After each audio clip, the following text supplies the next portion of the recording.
हर हर महादेव। हमारे ब्लॉग में स्वागत है भैया। रेखा यादव पे डालेंगे। आज हमारा इंदू दीदी गाना गाएंगी और कृष्ण जी का सोहर सोहर उठान।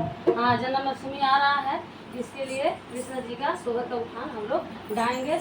आप लोग को अच्छा लगे तो लाइक सब्सक्राइब जरूर करिए, कमेंट वो कह दिया। अंगना में वीडियो दुआर पे वीडियो, अंगना में वीडियो दुआर पे वीडियो, छक्का पे कानू माता नदी राजा दे हमरा बबुआ के सोहर राजा दे, हमरा बबुआ के सोहर गवादी राजा दे।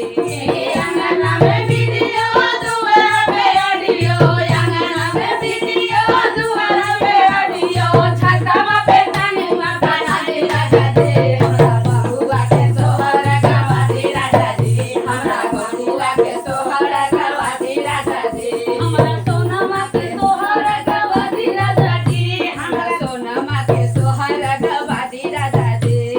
चाचा के बोला दे, चाची के बोला दे, चाचा के बोला दे, चाची के बोला दे, चाचा के बोला दे, चाची के बोला दे, चाचा के बोला दे, चाची के बोला दे। दुआर पे कानू माता नदी राजा दे, हमरा बबुआ के सोहर गवादी राजा दे। दुआर पे कानू माता नदी राजा दे, अरे दुआर पे चला सकरानी राजा दे, हमरा बबुआ के सोहर गवादी राजा दे, हमरा बबुआ के सोहर गवादी राजा दे। हमारे लाला ना के सोहर गवादी राजा जी।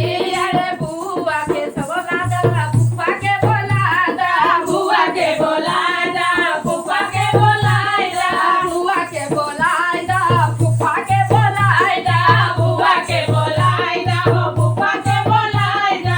गड्डी गड्डी रुपया लुटा दे राजा जी, अरे गड्डी गड्डी रुपया लुटा दे राजा जी, हमरा बबुआ के सोहर गवादी राजा जी, हमरा बबुआ के सोहर गवादी राजा जी। हमारे सोनमा के सोहर गवादी राजा जी। हमरे लालना के सोहर गवादी राजा जी, हमारे कान्हा जी के सोहर गवादी राजा जी। अंगना में वीडियो दुआर पे वीडियो, अंगना में वीडियो दुआर पे वीडियो, छतवा पे तमुआ नदी राजा जी, हमरा बबुआ के सोहर गवादी राजा जी, हमरा बड़ीला के सोहर गवादी राजा जी। हमारे कान्हा जी के सोहर गवादी राजा जी।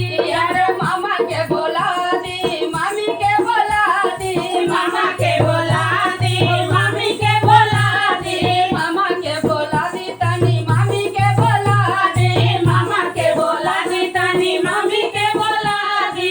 अंगना में सोहर गवादी राजा जी, अरे बबुआ के सोहर गवादी राजा जी, अरे अंगना में सोहर गवादी राजा जी, अरे अंगना में सोहर गवादी राजा जी। हमारे लाला ना के सोहर गवादी राजा जी। हमरा अंगना में सखिया बोला दी राजा जी, हमरा होड़ी लागे सोहर गवादी राजा जी, हमरा लालना पे सोहर गवादी राजा जी, हमरा सोनमा के सोहर गवादी राजा जी, हमरा लालना के पराही करा दी राजा जी। अरे अंगना में वीडियो दुआर पे वीडियो, अंगना में वीडियो दुआर पे ऑडियो, छतवा पे तनु माता नदी राजा जी, हमरा बबुआ के सोहर गवादी राजा जी, हमरा बड़ीला के सोहर गवादी राजा जी।